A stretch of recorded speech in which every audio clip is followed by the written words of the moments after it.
Okay. Uh, I think we're live, so we're going to record this anyway. So if there is a mess with the live stream, at least we can upload this later. So apologies to anyone who's been waiting for the last half hour with the link that I gave. First time doing uh, a live stream on YouTube from Zoom and whatever technical difficulties. I'm trusting that there's a reason for this to happen as is the theme today of this call with Aisling Fitzgibbon. And we're going to be talking about the launch of a new book, which is Moving from Fear to Trust. And Aisling and I go back a long way, over 10 years, where we met down in Kerry at our best friend Kira's house at a retreat. She was there with her beautiful mom, Martha. And I'd known her from her previous lifetime as the Girl Against Fluoride and the national campaign to cease the chemicals that we're putting in the water supply in Ireland, and the national stardom, I suppose, that came with that within the freedom movement and the lessons and everything that were learned along the way. We also have this mutual love of metaphysics, and we've been studying a lot of that over the last, 10 years now at this stage, which again, deepening in that self-trust and that journey of self-knowledge. Aisling has also been recently, over the last couple of years, become a mom. Really admired the work that she's doing in developing, going back to, I suppose, the way parenting should be done in terms everything from the preconception to the birth, the process, the elimination communication that you've done as well. And really all this, there's a lot, some of this stuff in the book, some of it's not, but really Aisling is just this all-round wonderful person with so much to give and so much to say. But today we're going to focus on the book. So Aisling, welcome again. I know we've gone through this already, so I apologize to everyone again. But anyway, so moving from fear to trust, a long time in the making.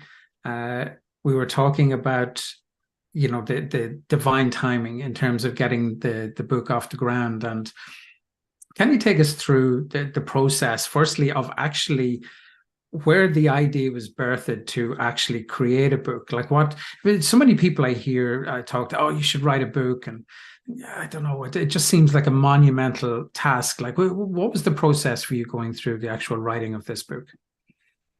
Yeah, so I met who ended up becoming my editor. That was back in November of 2018. And she said, you have a story that needs to be shared, so I'm going to help you. And like that, she has written many books herself, Dr. Mary Helen Hensley. She has been an author for over a decade. So, she was very well experienced. And I was like, where do I begin? Because there's so much that I want to share and so much that I want to say. So she just said, just start from the beginning. So Yeah. I sat down in my office here, January of 2019, and I just started writing. So I opened up a document and I just started writing. And I suppose in that process, I was very much guided, especially with my mom from the other side, being able to just kind of show me different pieces that I was to include in the book, even just like excerpts from her journal, just things like that would jump out at me. So the process was just very much like, just write from your memory, from your heart, like what you want to say. So I ended up writing over 60,000 words eventually. But the book obviously is much shorter now than that, because Mary Helen came and she kind of just like edited out all the superfluous information and really to just give people the essence of the journey, as opposed to needing to know every single bit of detail and every sort of twist and turn along the way, so that it will be an easy read, like what you were saying. Like, I'm sitting down beside you around the fire and I'm just telling you the story, and it's in my own voice, and it's very easy for you to receive because it's just like, a nice flowing tale. All the kind of the key highlights and the key moments that have been along the road. So in that process, it wasn't even just a case of like writing it. It was also about being able to believe in it enough to actually bring it to completion. And I think that's where a lot of people can get tripped up along the path of writing a book, or even initiating a book, is like, who's going to read this? Where is this going? So I had to go through all those inner dialogue and inner barriers that I had to even being able to be a creative channel. And I know anyone who has any form of creativity and they're putting anything into the world, whatever kind of project, you always face those hurdles, and obviously as you get more masterful and more experienced and more trusting in yourself, they obviously become less and less, and then it's more about the artistic process. So for me, the writing of it is actually easy, but it's actually the internal journey. That's where the work is.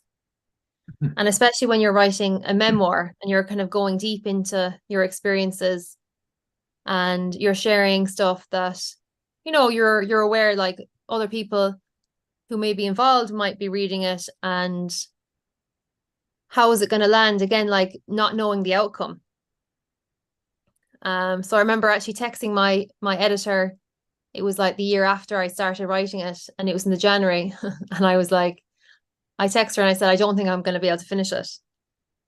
I was just listening to those voices that were like, where is this going? This isn't going to lead anywhere. And I text that to her anyway, and she just texts back and she said, kindly tell that voice to fuck off. And she's like really frank and matter of fact, and it was almost like she threw a cold water bucket over my head, as if to say, like, cop onto yourself. What are you talking about? And so then when I actually drew the whole book to a completion, which was this summer, I included, the whole story of my free birth with Rian, and then our tour around Europe. And when I received then the foreword, so my editor wrote the foreword to the book. When I received that, I was just so astounded at how, there was never any doubt about this whole process, but it's like I had to go through all that inner process with myself to be able to be receptive and surrendered enough to actually bring this out into the world. And it was just like her message was showing me how my mom was guiding and supporting always, and it just blew me away when I was like, oh my gosh, like all of this isn't even about me. I am literally just a conduit for it to come through. And I think that with any form of creative work, it's like it wants to come through you, and it's about being able to get out of the way, getting your personal self out of the way. Mm-hmm. So even though I have this book with my face on the front cover and all my personal stories, it's not about me. It's about this message that needs to come through right now, so that people are able to let go of the known and let what wants to come through at this time. And that requires a huge amount of surrender and a huge amount of trust. Yeah. And that really is one of the cornerstones of trust, is getting out of your own way. Like that small self who, like you're saying, who is this for? And trying to contort the message and dumb it down or lighten it or, water it down for, well, these people are the lowest common denominator of who you think may be wanting to listen. And then you're depriving the people who actually need to hear this message of its true essence. And so the trust required, and it feels like the book, although it's been, it references everything from childhood up to the present day, our lives, I know you'll probably feel this too, just change so much dramatically every day. It probably feels like you could narrate that book forever and keep it as a sort of live journal of everything that's changing. But yet the core message is still the same. It's about how do we move into trust past the nagging noises of the mind, like you said, telling it to feck off and shut the hell up and stop bothering me, because it can only conceive of what's already known. But if you're bursting through a paradigm to create something that hasn't been created before, it requires this powerful strength of self-trust, of feeling what's coming through and getting the mind quiet enough to allow it to come through. I mean, the mind is just a distortion that disrupts the essence of the message. So when it's quiet, you can really feel and hear and sense what is wanting to pour through me as a vessel of infinite intent, as a vessel of a creative force. That everyone is that in their own way. But how can it be uniquely yours? And it can only come through your unique story, because that's the only story you can tell. You can't tell my story or someone else's. But the themes are what we want to focus on.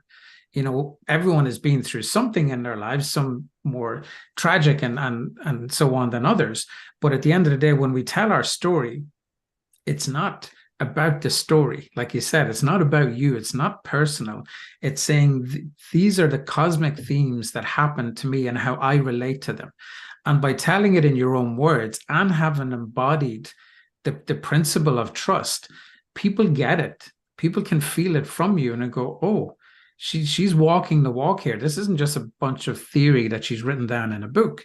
So you have to make it a personal story to make it relatable without diluting it.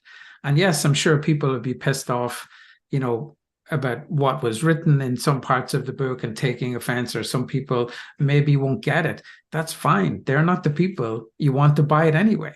Or exactly. Just, so it's like, and I found this over the years as well, that you're trying to pander to the masses, not wanting to feel rejected or judged.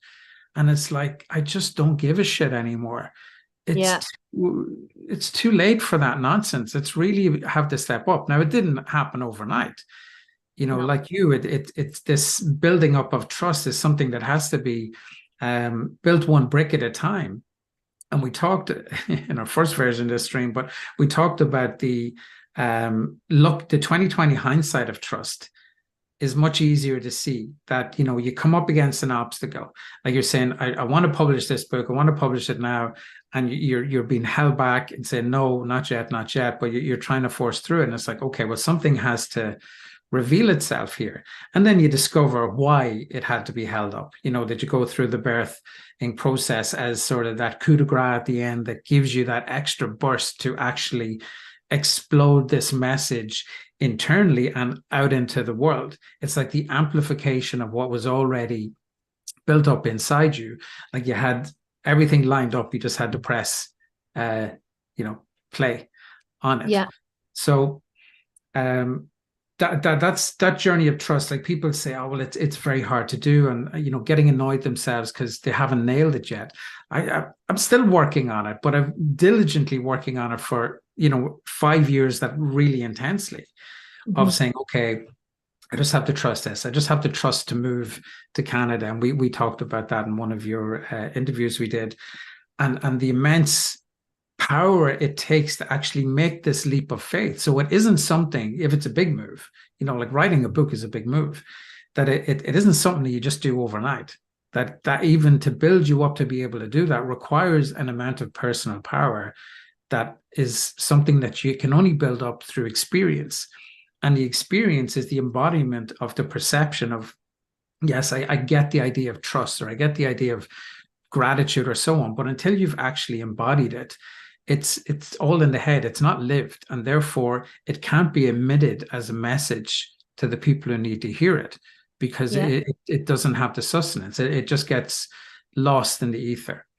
So going back to, if we're looking at the book from the early stages, you talked a lot about your relationship with your dad. And I would imagine anyone, certainly friends or clients that I've spoken to over the years who've had relationships that weren't very positive, whether it would be either parent, but let's say if it's from a dad, then there's a sense of a lack of trust in men in general that sort of goes throughout life. And you've got a great guy now, Richie. So what happened in between to build up the trust in yourself, to be able to show up, to be able to maybe embody what your father in an ideal world would have represented as a child, and what you obviously have now internally, that inner warrior energy? What do you feel was your process over the years that brought that alive inside you, and then brought in someone who was worthy of you in the end? My gosh, that is a great question. And also, what a journey with that, because that was one of the biggest things that came up for me when I had my health breakdown, was actually just the feeling of such distrust in life and in men, and in my father figure that I had. And I remember making that decision that I wanted to clear that for the future ancestors that will be coming down the line, and my family line. And I suppose it was very much a choice of being able to excavate all of that out through many different processes. So doing like a lot of emotional healing work. I started off doing IET, tapping, then I did like integrated energy therapy. Then I moved on to doing the purification then with the meridians. And I think as well throughout the campaign, that really was a huge activator in building my own inner family.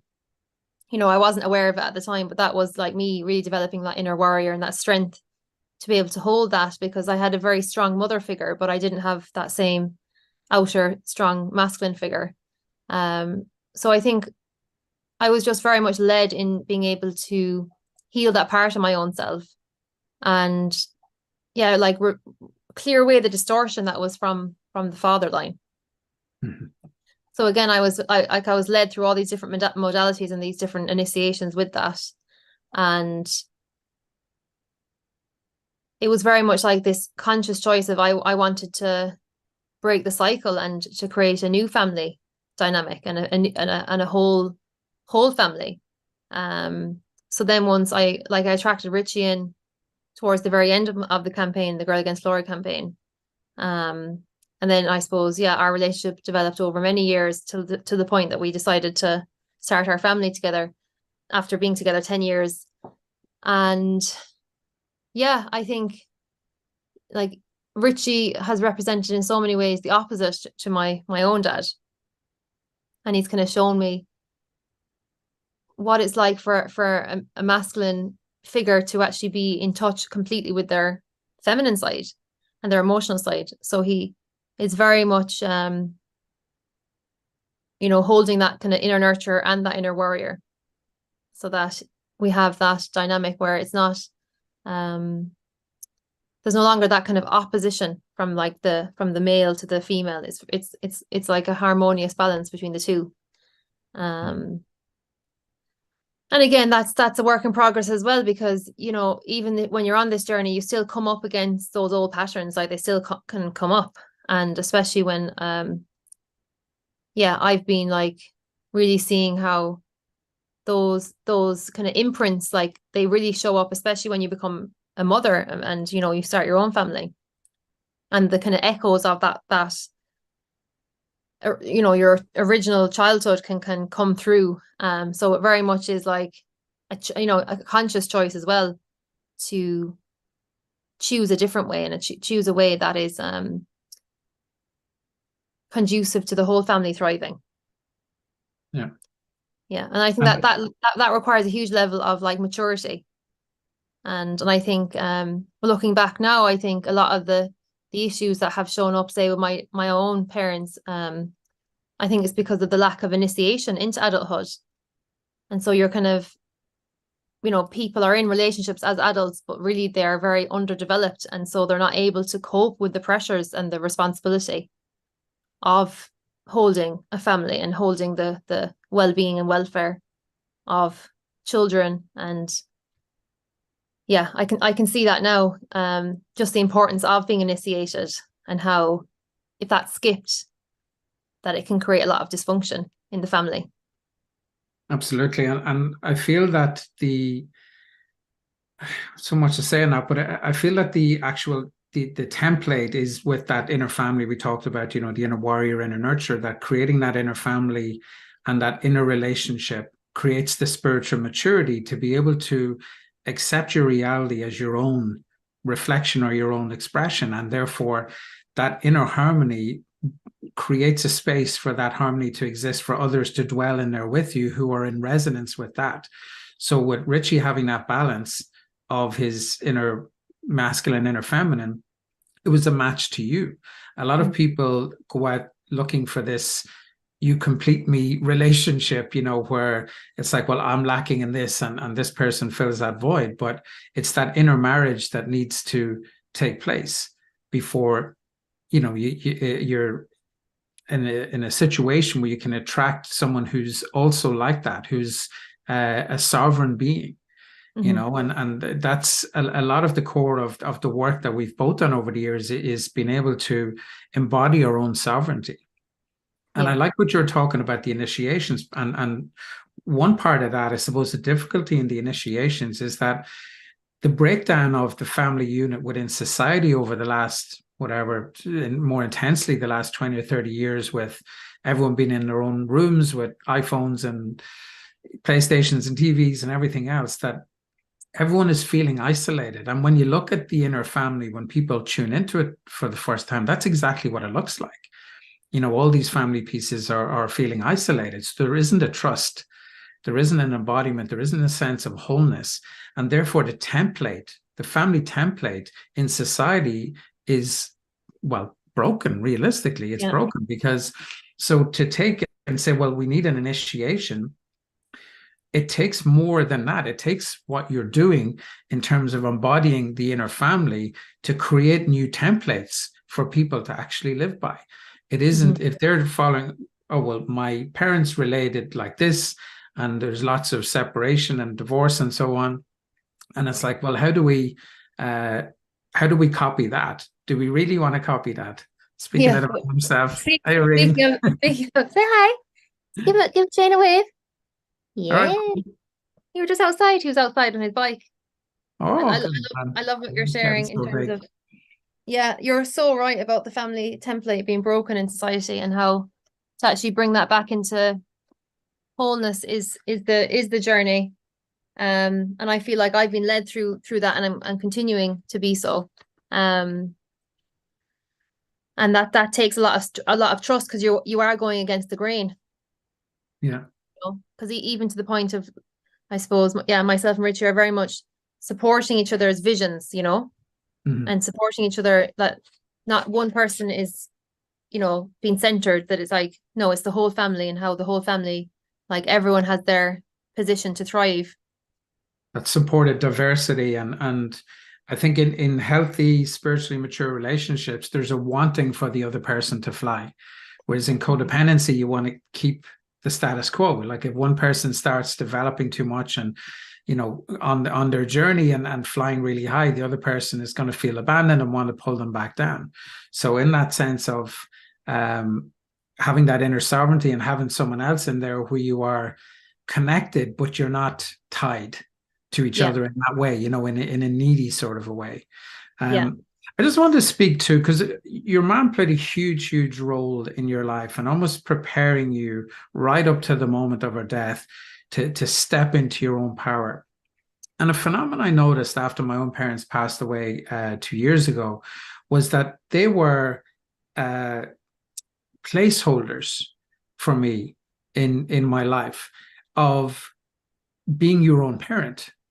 And no matter how old your parents are, no matter how good they were and nurturing and caring, and my parents were that, there is still a role that they play that is yours to take over at some stage. And I feel that's an adult initiation, and maybe it's something we need to focus on, and not waiting for them to die for us to step into that role. Because it was just like there was a void there, not a void out of a lack of, particularly for my dad, not a lack of his presence per se, but just that the role that he was playing for me was saying, I'm basically keeping this space for you, but you are the dad. You are the patriarch of your reality. You need to step up and step into this place. It's always been there for you. You just maybe were waiting for me to move and felt, well, I can't go until he moves on. Like it's some sort of linear progression. And I felt that this is something that can definitely be taken up while your parents are still alive, whether they were in your life or not in your life. But I just feel that it's some sort of program almost that's in place that feels, well, I can't go push too far because I'm not mature enough, I'm not old enough. There's something that certainly I felt that maybe it's because I'm just very childlike in my nature, but it was more than that. It was like a feeling of I'm not a grown-up. And no matter, like, I'm a dad, if I'm almost a 21-year-old as my eldest, and it's like, No, I'm definitely old enough. I'm definitely old enough to be the dad, and I've got the gray in my beard, and even grew out the beard after my dad died because he always had a beard or a mustache, and I felt it was all part of embodying this sense of stepping up into something. Did you? I'm sure you felt something similar when Martha passed away. Could you speak to that, maybe? Mm. Yeah, absolutely. Well, I think the first kind of fear that I had around that was, uh, I'm not ready for this. And it wasn't that I wasn't ready. Well, I wasn't ready, but I wasn't ready because I wasn't grown up enough. That was my forced initiation into that. Because I think, again, as you're saying, that is like a program, and it should actually happen while the parents are still alive, ideally. But yeah, I felt very much like I was being kicked out of the nest. Like I was, relying on her so much to kind of be that mother, that I hadn't developed that part of myself. So when that happened, I was 31, and yeah, it really highlighted to me. Okay. It highlighted to me all the areas that I had to grow up. And that was like big growing pains initially. But then I realized, oh my gosh, no, this was exactly what I needed to be able to come into my full capacity. This was a gift to happen, as opposed to it being this daunting process.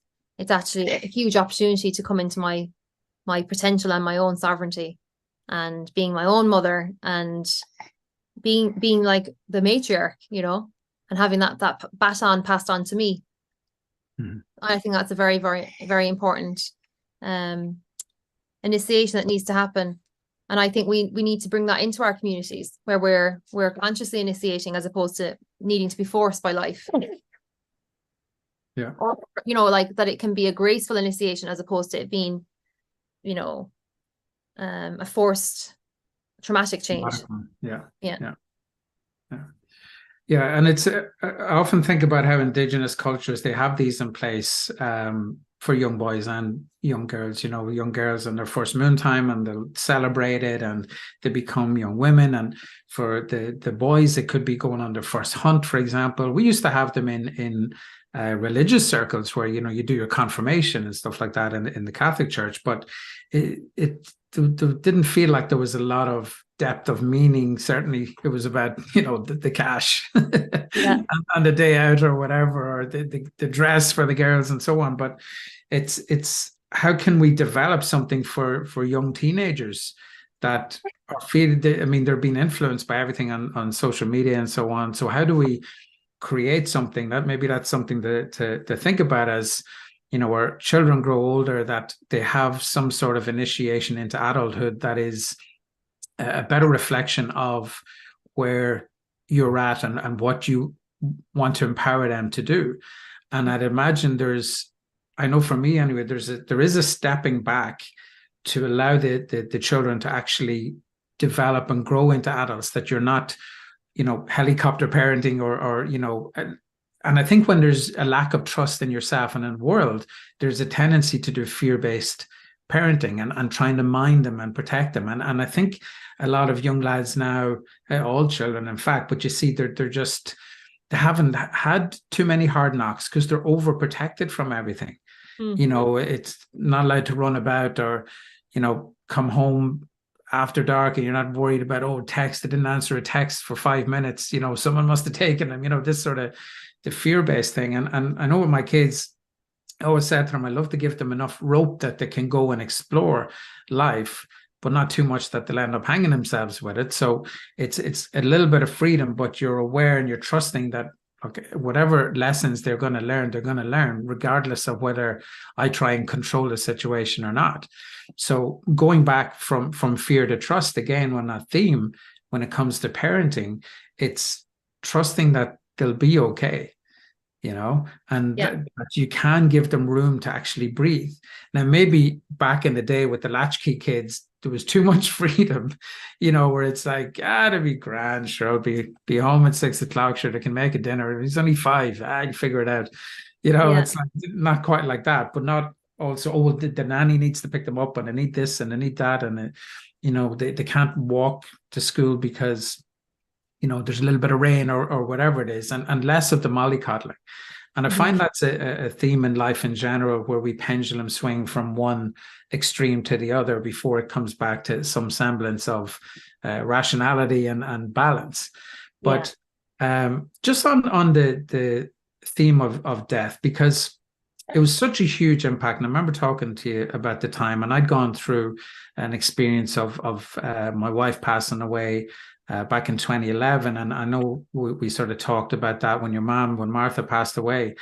And one thing that I spoke about in a recent video I did was the sense of there's no such thing as loss. So when you talked about it being a catalyst for you when Martha died, that on the one hand, you can look at what has left your life, and not just them as a person, but a huge chunk of you, because who you thought you were was based a lot on the role they played in your life. So it's like, who am I if I'm not Martha's daughter?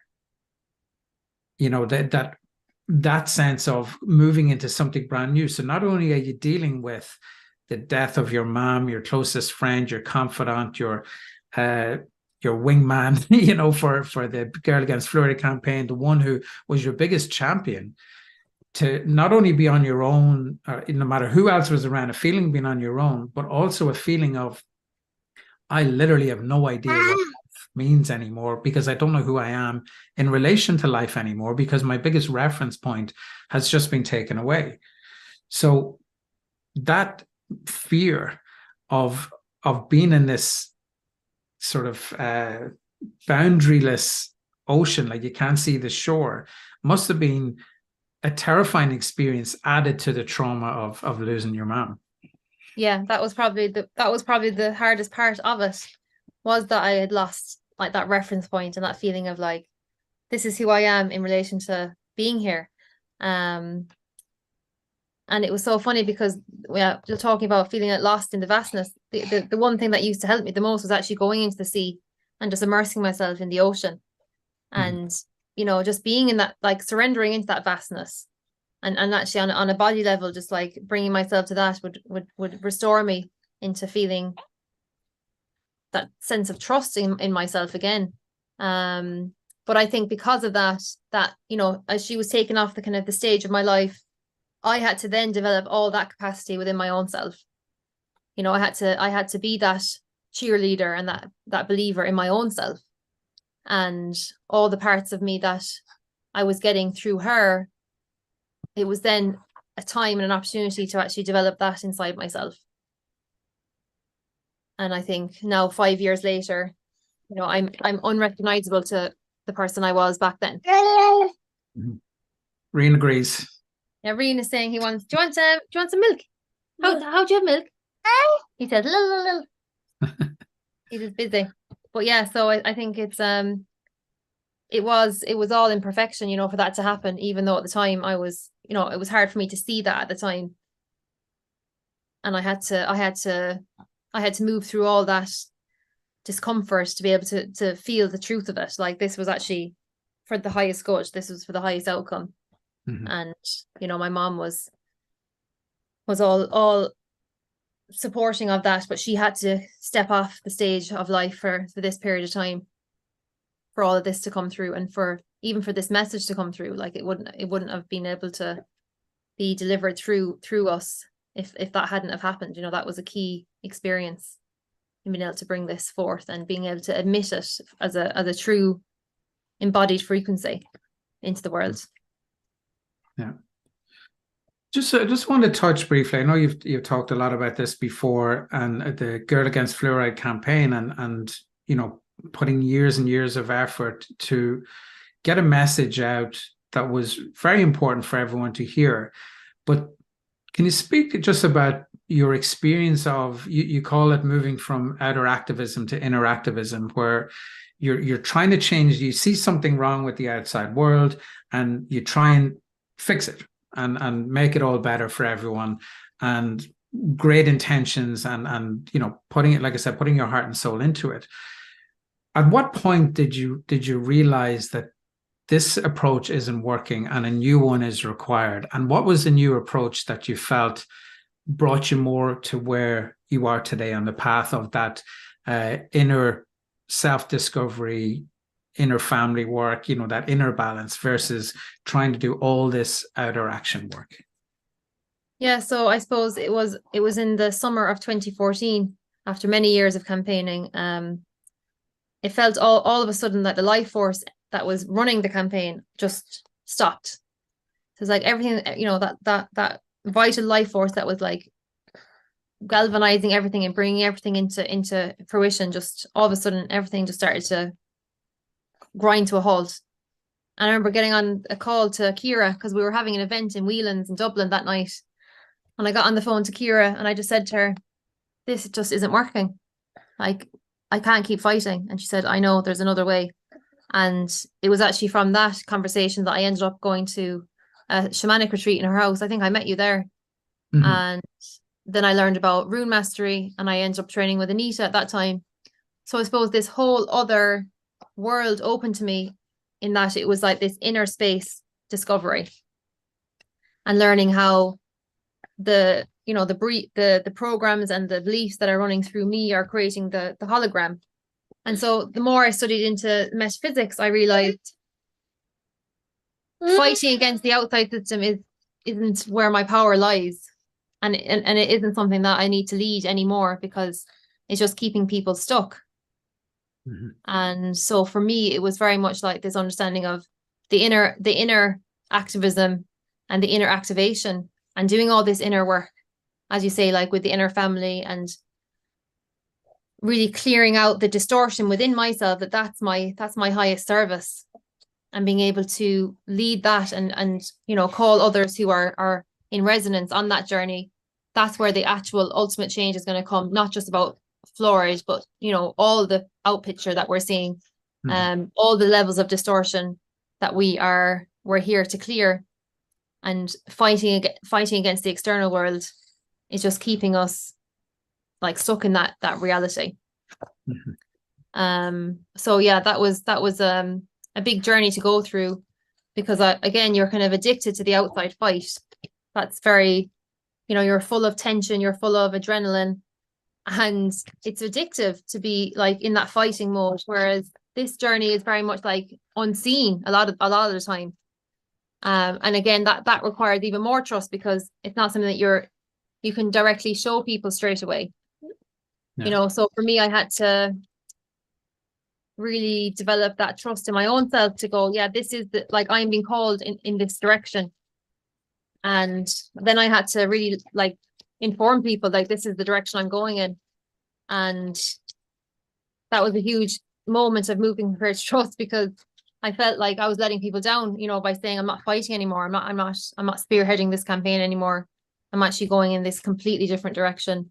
And I think the consciousness is very much different though now, especially, this type of 2022, 2023, even for next year. I think people are ready for this now more than ever, because of the groundwork that we've all been doing in our individual journeys. Mm-hmm. Yeah, absolutely. And still, everything was valid to that point, because you can only go as far as where reality is. And one analogy I like to use is when you're sort of starting out, you're doing stuff like that activism. It's like you're in a forest and you're trying to spread the message and you're shouting out, but with so many trees and the density that's there, it's not really getting heard. So when you're doing all the inner work, it's like you're lifting the sandbags off, and you're able to sort of float up a little bit higher out of the density. And therefore, when you are emitting your message, your voice carries much further, because it's not bouncing off all the density of the trees. Now, who can hear your voice when you're above the trees is going to be much less, you would think, in numbers. Mm-hmm. Because most people are stuck somewhere in that dense forest. But if you can't reach them when you're there anyway, does it really matter? So aren't you better just saying, well, like we said earlier, what is coming through, you're getting out of your own way, you're emitting that message for what is needed right here, right now. And a big part of that, when we're talking about moving from fear to trust, is letting go of the old messages, letting go of who you were and the roles that you played. And I would imagine leaving that campaign with so many people, you know, obviously you lifted yourself up, but there was a lot of people who were lifting you even higher again with their support, that there was a sense of guilt of, you know, like you said, I'm letting these people down. And we know that guilt is one of those programs, like regret, that will stop you from moving into the next stages of your journey, and something that has to be eradicated. And it is deeply sticky. Yes. And especially when it comes to like relationships, whether it's family or romantic relationships, friendships, or in that situation where you had a bunch of people who probably were relying on you. But if you're out there trying to fix something, people are going to stick to you like that anyway. You know, and when you're doing the inner work, I think immense patience is required, because you don't always see immediate results, you know, and just being able to be at home, not really, just being able to, I suppose, let the old reality die off. I mean, we're looking at a society that's crumbling and destructuring. That's this sort of, without getting too metaphysical on it, just like this fake dream that's falling away, the one that has the poisons and the control and the manipulation and all that sort of stuff, and the division of the family and the breaking of the family templates and everything that we don't want, the inverse of everything that we actually want for our lives, for our children, for the future of the earth. And so turning our gaze away into what's becoming versus what is falling away is a huge challenge for people. So this is fear, this is trust. You know, this is unreal and fake, and this is real. How do we keep our attention on this one, on where we're going? And analogy I often use is that if you're driving on the road and you're about to hit another vehicle or a tree or something, you don't focus on where you're about to hit, you focus on where you want to go. And your body sort of automatically steers away from it. But a lot of people get fixated on the tragedy, on the wars and all the horrible stuff that's going on in the world. And that fear is what perpetuates that reality and keeps it ticking over and keeps it alive. So we're emphasizing what we're focusing on. A lot of, I don't know if you found this, but a lot of people say, oh, well, you're just digging your head, you're putting your head in the sand, that you're just saying that's not my reality, I'm focused on this. And it's, to be honest, it isn't always that simple, because there can be mirrors that are you need to maybe learn from and so on. But I feel nowadays, certainly the people that we're speaking to here today, keeping your focus on the reality that you want, focusing in on your dreams, on the emotions, on the pure ones, you know, the love and praise and gratitude, trust and hope and so on, and joy, that's what you want to bring into your life. That's what you focus on. And it's like training this muscle to just veer around and stare at that reality, to give that the nurturing that it needs to come into form and to actually stay there, rather than having momentary states of being in this pleasant reality and you feel like your own bubble, and then something comes along and bursts it. It's not that we're permanently there yet. You will get dragged between the two, but it's how can you quickly move from one to the other? What would you say? Because I know you talk about the pillars of moving from fear to trust. How would you apply that to this situation? Like, this is a big picture stuff. We can, maybe they're more applicable for your individual situations or your life, or how would you map that onto what I was just saying, like the two different realities? How do we move out of fear-based reality into a trust-based reality? I love that question. And the pillars of a moving from fear to trust are very much applicable to that, because when we are, like, the first pillar that I talk about is actually around the nervous system. So I think, you know, when we are in the fear-based paradigm, we are locked into, you know, our nervous system is overstimulated. So we're in like fight or flight or freeze or fawn. So in that, we want to be coming out of that. We want to be shifting ourselves out of that. So obviously, as you said, you know, we are still in that transition. Reen's trying to say goodbye. See you. Are you saying goodbye? So we are looking at being able to shift. Okay. Oh no, that's the mirror. We're gonna call back Daddy now, because it's very hard for Mommy to. I thought he was going to do what my niece usually does, saying, "Oh, Shane, I want to say one more thing," and then she just hangs up on me. Oh yeah. We'll just call Richie 1 second. Richie, are we going to bring you back to Daddy? Will you go back to Daddy? Dada. See you later. Yeah. Goodbye. We're going to just put him out just 2 seconds because otherwise we'll have a very hard conversation. Richie? Yeah. Yeah. We're screaming into the camera. Now, you go down to Dada. Good boy. That's it. No, there's Dada. Now. Now I can think again. It's very hard to think straight when you have a child screaming into your face. He did well. He was there for what, nearly 20 minutes, half an hour. He did very well. Good. Yeah. This is what he did to my book. And then he drew all in it. This is like my note copy, so it's fine. Ah, yeah, okay. Yeah. He was actually kissing me and then drawing on my face. Hilarious. But yeah, so the first pillar of moving towards trust is all about the nervous system. So bringing our nervous system back into like out of sympathetic nervous system dominance into parasympathetic nervous system, where you're back in like rest and digest mode. And like so much of the outer society is like activating the nervous system and triggering adrenaline. So we want to be shifting ourselves out of that mode. And for me, the biggest support around that is, for the nutrition. So the nervous system is very electrical. And when you are triggered, that is very draining to the nervous system. So you want to be feeding the nervous system with lots of mineral salts. So you get that in things like celery, cucumber, leafy greens, coconut water, citrus fruits. They all have really amazing mineral salts that feed the nervous system. And then that brings that message of calm and trust and safety to the body.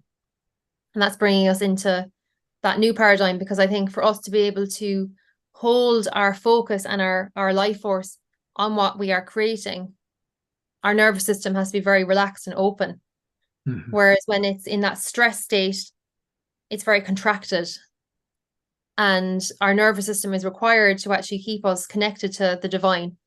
And we need that divine connection to be the predominant way that we're living now, for us to actually bring in and actually really land in what is our piece to bring into the world.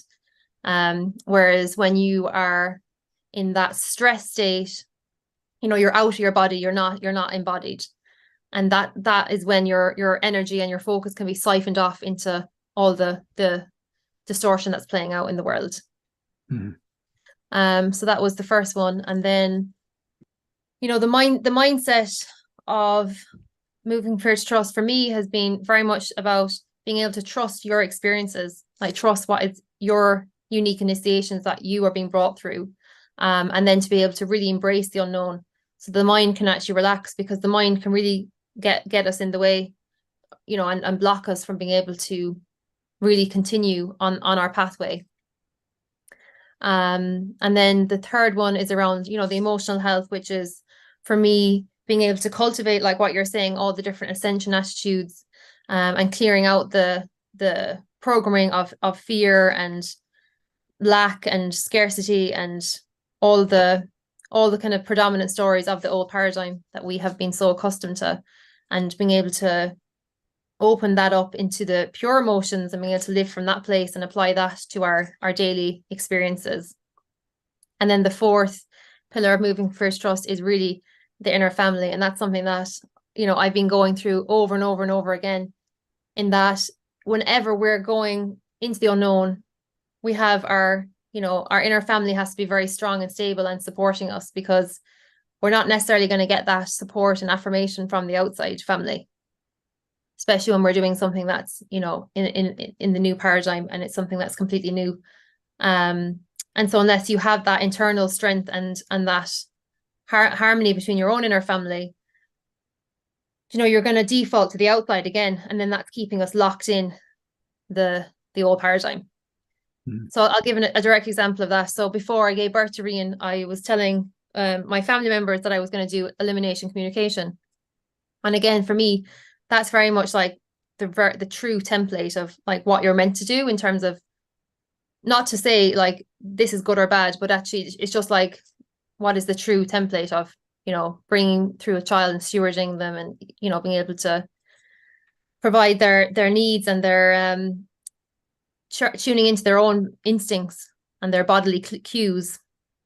And I remember being accused that would be child abuse to do something like that, to not just be using nappies. I remember hearing that, and because when you're pregnant, especially, you're very porous and very open to people's comments, and any of their perceptions has a huge impact on you. And I remember hearing what elimination communication is, Aisling, just for those that haven't heard of it before. Yeah. So elimination communication is the way of responding to your baby's natural cues for elimination. So eliminating is like peeing or pooing. Like mammals, all babies have a natural instinct to not want to soil themselves, and that's present from birth.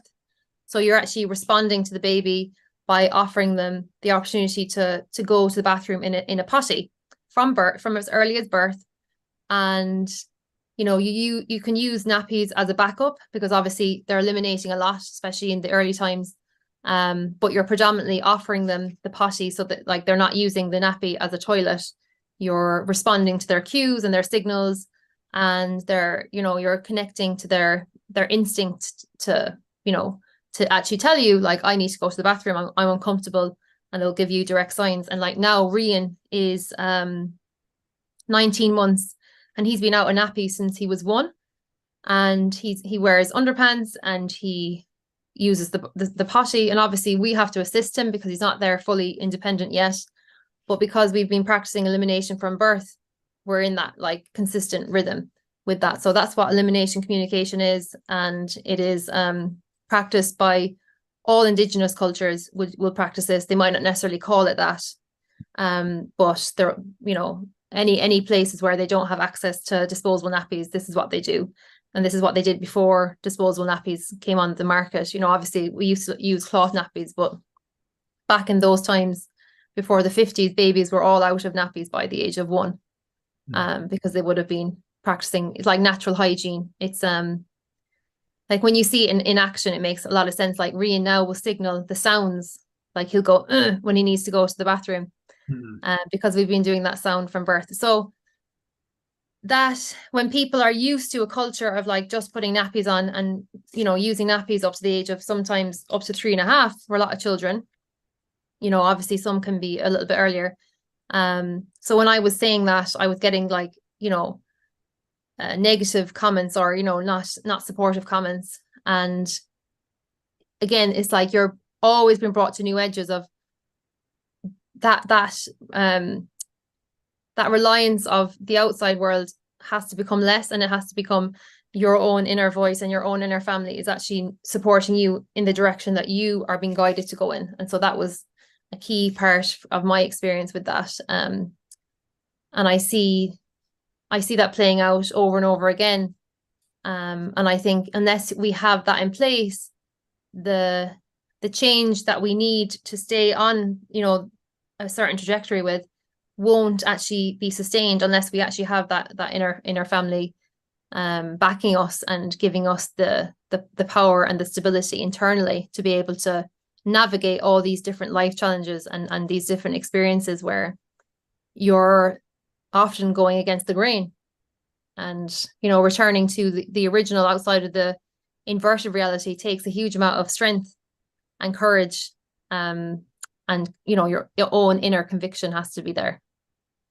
Yeah, tremendous focus as well, like daily focus to like we were saying, keeping your attention, keeping your eye on the prize. Like, this is where I'm going. And it's almost like driving in the dead of night in the middle of winter, and the snow is pouring in, it's a blizzard, and you can barely see what you're going, and you say, look, I'm trusting the road is in and around here, and you're just trying your best to keep going until gradually the storm starts to lessen and lessen, and the road becomes a little bit clearer, because you're drowning out that external noise by clearing away anything that's not that doesn't belong in your being. So it's the elimination of the programs and the belief systems that really is clearing the pathway for you to see and sense and feel where you actually want to go in your life, or where life wants you to go, or how it wants to pour through you. I was just thinking now when you were chatting that I'd imagine that having communication skills developed at such a young age will set Rian up for life. because so many people, I'm wondering if this is, it has to be part of it, where people are afraid to ask for what they want, can't communicate what they actually want, is to do with this. And if we look at everything that has been built in this fake reality in society in the name of convenience, it has all been a bit of a subversive way of cutting out these inner knowingness, the things that were inherent, like you said, for indigenous nations for years. And even going back, like you said, to the 50s, before terry cloth towels and so on, that it was like, okay, the history books are being burned, the history has been rolled up behind us, and going, no, this was always the way. And then people are so caught into the I don't know, sound bites media that they're just saying, no, well, this is the way it's always done. And when you say, well, this is the way indigenous, would you go, we're not in the Stone Age anymore, would you not just use the comforts of now? And there is very much on this journey of going back to basics, and taking the best of what we've had before and adding to it and making it I don't know, more available and for what's happening right now and the stage of evolution we're at right now. But that again, you do have to be prepared to be the only one in your reality that is going in this particular direction. Everyone could be going this way, and the amount of doubt that will drum up in your being to say, sure, everyone can't be wrong, can they? Am I the only one in of all my peer groups and everyone that I know? Am I the only one that's going in this direction? Yeah. Like I was saying about moving up from the trees higher up, is when you're flying like an eagle there, you start to notice other eagles, and you realize, I'm not the only one. I'm not the only one. And just like connecting, like we have the realization that there's that unity and diversity. The new interdependent relationships of the tribe isn't about you need to behave like this to join our tribe. You have to therefore, dilute who you are to fit into our tribe. If you do, you get the support of the tribe, but you're never really happy because it's not really you. It might be a part of who you are, and you think, well, I don't mind being in this tribe because I enjoy this particular thing. And I really feel like I need the support of the tribe, but I have to let go of so much of who I am, and that just doesn't feel right. And I think if you're in the right friendships, relationships, groups, tribe, whatever you want to call it, that there's this supported diversity there of the appreciation of who you are as a sovereign being. There's no expectations. There's no price of admission and terms and conditions apply. It's like that you're valued for your uniqueness and what you bring to the table. And you see and appreciate the uniqueness of everyone else around you as fellow sovereign beings, that there's zero neediness. If you leave, okay, you stay, great, but they know that you're adding something to it, but no one's holding you there. You're there by choice. You're free to go. You get unconditional support and love from that group because of who you are, because you are stepping up as that sovereign. And that is where we're stepping into with interdependent relationships, not codependent, not just being independent. Yes, we've had to move through our lives and prove to ourselves we are independent. Can we maintain that sovereignty while being around others? And what I'm getting at here is part of the initiations are very much happening in relationship. So in your fear to trust, in your deepest relationships, we talked about your mom, but say with Richie, and you have someone that's like deeply sees you and feels you and as you do him and deeply connected. What challenges have you, without getting into too much detail, but challenges that you've noticed that you've had to overcome in terms of maintaining your sovereignty, getting pulled out, say, into his world, or meeting expectations or projections that inevitably happen as you figure this stuff out? Because, our seer and mystic Almin calls relationships temples of initiation. So the whole book is being about initiations, one after the other. that have deepened your trust in yourself and in life. And obviously, a huge proponent or component, should I say, of life is that the whole idea of relationship. Yes, we can say, well, we're the only beings in our reality, and so on and so on. But let's just talk it on the level that there are other people in our environment and we relate to them vis-a-vis who we are. We spoke about how when Martha moved on into the soul world, you had to redefine who you were and maintain that internally. I'd imagine when Richie came into your life and he plays such a big part of your life, where you're at right now, where you talk a lot, about your journey through Europe together in the van, coming back and doing events around the country. Richie's a wonderful musician, if anyone doesn't know him. That this symbiotic relationship and working together has been years in the making. But I'd imagine it's always still churning out these further initiations to go deeper into maintaining your sovereignty while still maintaining that divine love that you have for each other that isn't born of neediness.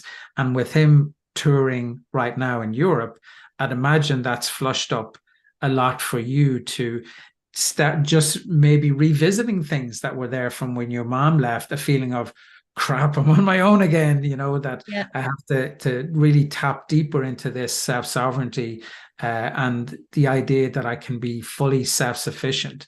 My being is my sustenance. These things that have been there as sort of concepts and ideas that are probably landing in a deep, deep way for you now. Mm-hmm. Yeah, absolutely. And I think, the initiation is that, for Richie to be away touring in Europe and I'm holding the home with Rian here in Ireland. And so it's almost like he's not obviously leaving like the way my mom left physically, passing, but his presence is being removed for periods of time so that I can actually develop this strength and this actual tangible experience of like my being is my sustenance. I actually can hold all of this.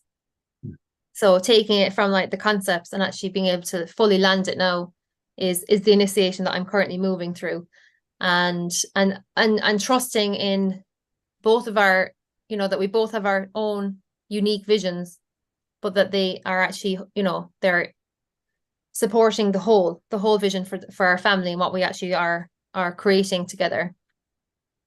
And so this is like a huge leap of faith because, Richie's off bringing his music to Europe, and again, it's like you have no idea of the outcome of that. Equally, I'm bringing through my, next body of my sacred work and birthing that into the world with Aisling Health School and bringing that through next year, and have no idea of how that is going to be the outcome. It's not like mapped out visibly yet, but even though we can see that it's all there as potential. So it's like I feel like my relationship with Richie is that level of the same intensity that I had with my mom passing. He's now delivering to me in our relationship by saying, I'm over here building my music and I'm on my path, and I'm committed to my path, but I'm also committed to the family, so it's like it is flushing up all that kind of that neediness and that kind of like programming that I've received as well, like what relationships should look like and what a marriage should look like. And that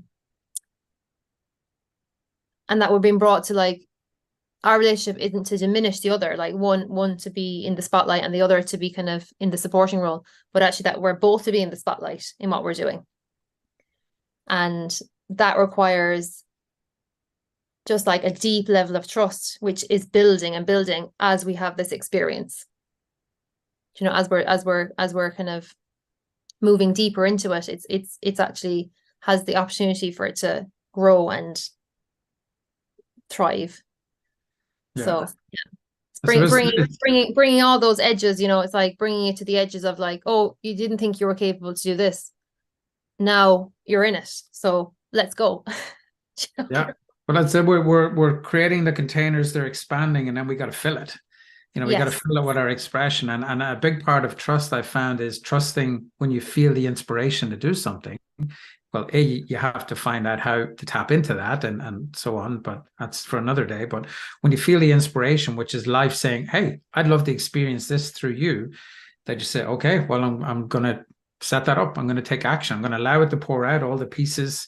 I don't know how I'm gonna put them together, but I'm gonna let it come out. And then one by one, you start piecing the jigsaw together of, this container, this project, this expression that's born out of this deep inspiration from source pouring through you. And to be in a relationship that creates the space for both of you to do it is what I was describing earlier of having two eagles together that are supporting each other to fly higher.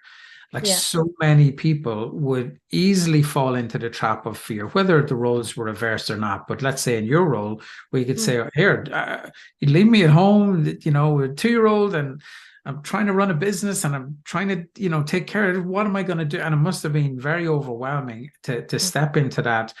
And yet your experience from having moved from fear to trust is probably what gave you the foundation to say, look, if you're feeling the inspiration to do that, you need to do it. I don't know where it's going.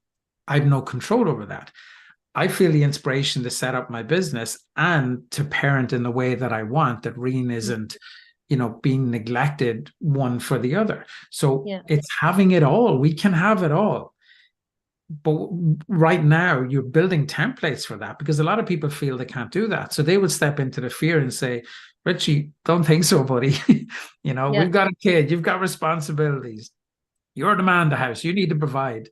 And I'd imagine he's going through, as a man, I could see from his perspective of immense guilt of leaving his family behind, but also knowing it's something he just has to do. That he's going to have to go through his own trust. So now you have the warrior in your family, both inner and outer, that are being developed, that he's going to bring back so much strength from his experiences in Europe that's going to match the strength that you're gaining from stepping into trust of managing, running the house and a business and Reen and all that entails on your own. And you put that alchemy together and bam, you've got this family template that, guys, we can have it all, but you can't be holding on to each other so tightly. No. And you can't, use a child to beat someone over the head with and say, hey, you've got to have these responsibilities. And again, I'm sure everyone else is giving you an earful and their tuppence work going, this isn't right. But you've heard all those voices before and they were wrong before and they're wrong now. Yeah. And it's just another smattering of snow on the highway as you're driving in the motorway and you're going, I don't care. I'll stick the wipers on. I'll even pull in to the side for a little while if I have to. The nervous system where, I'll get the right foods. I'll ground. I'll spend time in nature. I'll be around people who are supportive of my dreams, and that's where the interdependent groups are really beneficial. Mine is soul family because what I mean by that is heart resonant beings that no matter what's going on, they're going to say, "I get you. You should go for it." There's that. Non-judgmental supportiveness of your diversity and the inspiration that you're bringing. And I always feel that when you do trust in the inspiration, magic starts to happen. Like your childminder, for example, you're saying, well, I didn't know how it's going to happen, but I trusted. Then she walks past your house, like lives around the corner. I mean, how cool is that? Yeah, literally. And when these things happen, I think it's important to acknowledge magic, through gratitude of going, holy shit, that actually happened. It mightn't seem like a huge thing, but when you're just so grateful for these supportive elements that enter your life, when you're on this tightrope of walking across the canyon, terrified of where you're going to go because there's no one's done this particular journey before, and the winds are blowing and everything else, you just find that everything calms down for a while and you're just so grateful. Oh, I am supported. Remember the 1,000 times before when I had doubt and all these things and it never materialized, in terms of the negative aspect because I trusted. Just let's keep doing that again. And even if you have to fake it till you make it, just blindly trust just to get you over it. And maybe it's hope that you need to hold until trust lands on a deeper level. But it's that's But actually, our journey that we took through Europe together over 6 months in the camper van was like a mystic tour, you know, because it was giving us all these messages, and it was giving me the strength to go, this is what you need to see for the next leg of this journey. And even to the point that we actually met a family, you know, the man was a musician and he was getting quite a lot of traction with his music. This is before they ever had a family. And he decided to not pursue it because of the fear of the unknown and around making money and all that we face, you know, when you're doing anything with music or creative work. But we met him then in his 50s, and he was telling us how, you know, he took the safe job and he was just let go. He was made redundant, so he was saying he was unemployed, looking for work, and he kind of saw what we were doing, and he was like, "Oh, I should have done that." But it was almost for me to see, like, this is what would happen to Richie if I was to say, no, I'm not allowing you pursue this dream, you know, because I could see the unfulfillment of all this creativity and all of this that wants to pour through you, and just kind of going, I can't do it out of fear of the practicalities of life and all of that. So it was kind of showing me, like, this is what would be your story if you went with, you know, if you took the answer of fear, like being the director, this is what would be the outcome. Whereas if we trust, then all of this potential can come in, and Richie can fully land in what it is that he knows that he's here to embody, and he knows that he's here to express through his music. So it takes great trust to be able to have that in a relationship and in a partnership, and especially even more so when you bring in children into the mix. But I think I was being prepared all along. It was like I was being shown and just like gifted all these different opportunities to go, no, this is the right path for both of you. And even to the point that we did an event in Wexford for the book launch, and the lady was there and she was like delivering that message to Richie. She was like, this is your moment to go, like, both of you, like, this is the window, and go for it now.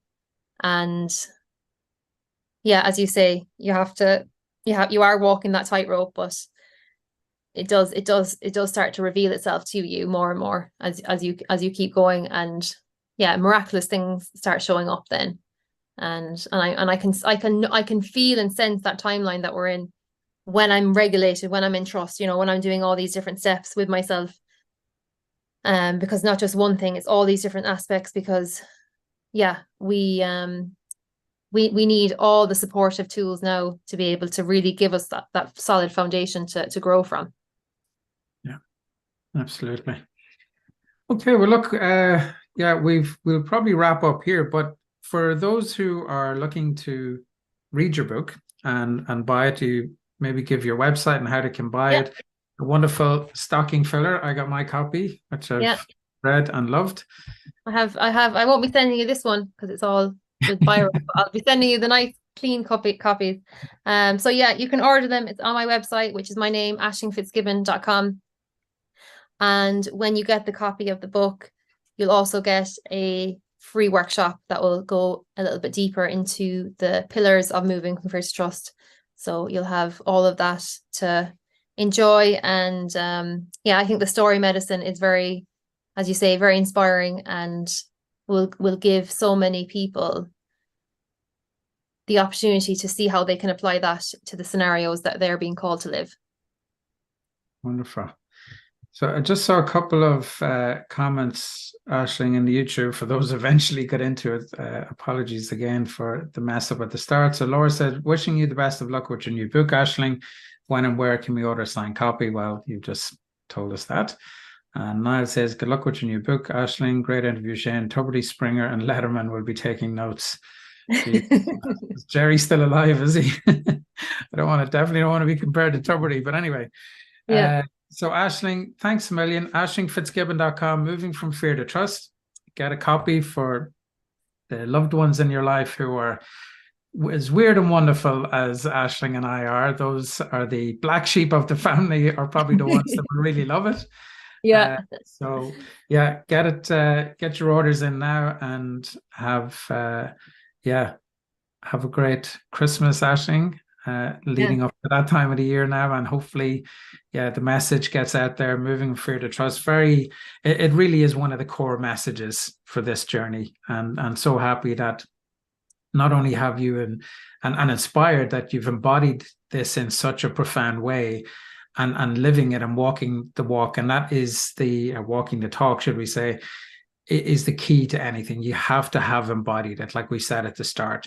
So it isn't just a book of theory, it is practical, it is endearing, it is raw, beautiful. It'll make you laugh, make you cry. And I loved it. So Aisling, thanks a million. And thank you everyone for joining us. And yeah, we'll stick the replay up on YouTube. And sorry to anyone who's missed it or who was waiting around at the start. Thanks a million, Shane.